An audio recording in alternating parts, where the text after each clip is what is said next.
If you've ever collapsed on the couch after putting your kiddos to bed with a pint of ice cream on one side of you, the remote control on the other, and your laptop right in front of you, with your work email open, but also YouTube as you type in, how in the world are you supposed to balance this all? Then this is the video for you. Now, normally I talk about tips and insights on how to return to the paid workforce.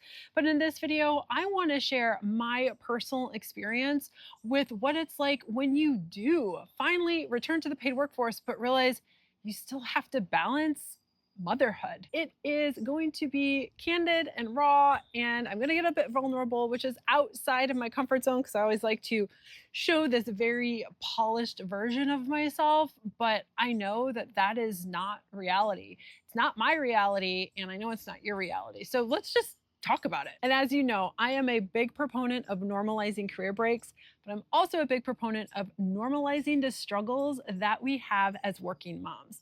And right off the bat, I want to make it known that yes, I believe that stay-at-home moms do work. I am not negating that at all. Being a stay-at-home mom is hard, it is thankless, and it is work. But I will recognize that there is a difference between strictly staying at home and then having another person that you are accountable to when you work outside of the home. It does add a different layer and a different dimension. And that's what we're going to talk about today. And I'm just going to start with my breaking point. My breaking point was when I was sitting in my son's room. He was playing with something on the floor next to me, and I had my laptop set up on the windowsill bench. And I remember trying to be present with him as I kept hearing this ding, and it was the ding of my email going off because my boss needed something from me. And my boss at the time was a very much like, it's urgent, there's a fire at all times. In me coming from the work world prior to having my kiddo, I was a yes person. Does this need to be done? Yep, I can do that. I am going to need it by this time. Yep, I can do that. It was always, yes, I can. And I took that same mentality into my work after I became a mother. And I tried to keep up that pace, and it was breaking me. And I remember just sitting there and I just froze. And I thought to myself, I can't do this. How in the world do other people figure this out? Because there's something wrong with me. I clearly am not able to figure this out, which then led to the YouTube binges of trying to figure out some secret sauce that seemingly every other woman had figured out. And of course, YouTube being the plethora of information it is, I did come across women who did seem to have everything figured out. I remember I was obsessed with this one YouTuber, and I actually don't remember her name at this point. At the time, she had either 6 or 7 children with another one on the way, and she ran a business. She would document her entire day, package it into this lovely 15 to 20 minute video. And I remember just watching those videos on repeat, looking for some clue. She would wake up before her kids did and go downstairs to prepare a homemade breakfast and homemade lunches for all of her kids. Then she would gently wake them up. Afterwards, she would put on her full face of makeup, get the kids out the door to school. Of course, I didn't see any meltdowns whatsoever. And then she would go work out, come back, work on her business, pick up the kids, have a homemade dinner, put the kids to bed, have some quality time with her husband, and then do it all again. And after watching her videos, I would just sit there thinking, oh my gosh, what am I doing wrong? Why can't I be more like that? Instead, I was lucky to have changed from my jammies to my comfy sweats by 10 a.m., let alone a full face of makeup. And while yes, my kiddo was fed and changed, none of it was like homemade from scratch. I felt as though I was missing something. And looking back, I realized the absurdity of it all. Packing 24 hours into 15 minutes, of course we're gonna get the highlight reel. And then as I kept watching her videos, I kept realizing she was promoting a planner that she used. A planner which she said if we used it would make our days so much more streamlined.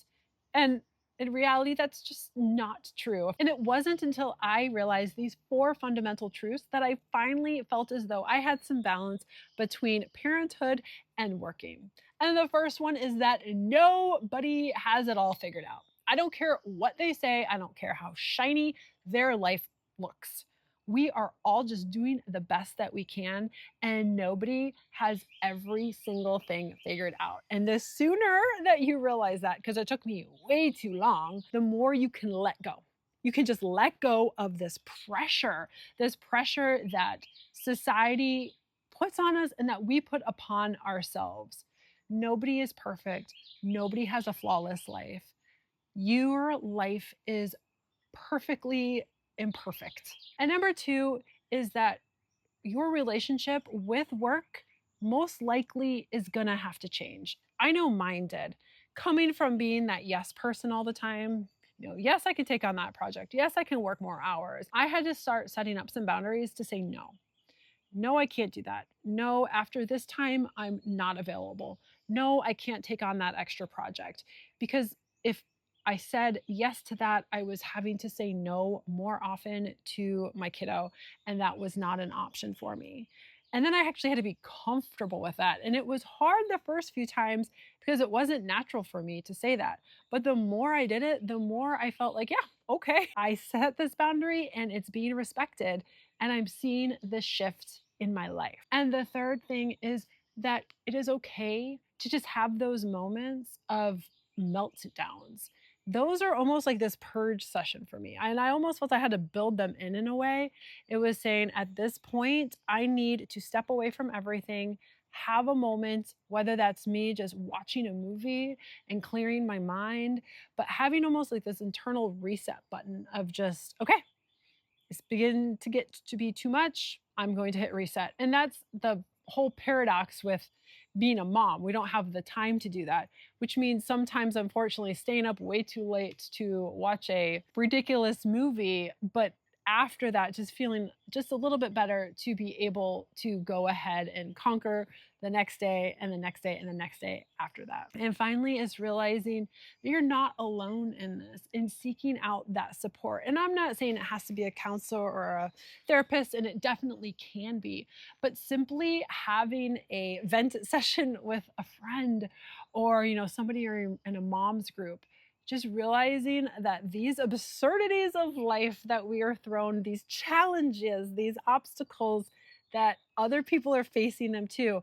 And sometimes it's for advice, but sometimes it's just to sit and laugh and cry and be like, oh, great God, I am not the only one. And ultimately, that is the point of this video, for you to not feel alone as you navigate working and parenthood, because it is tough.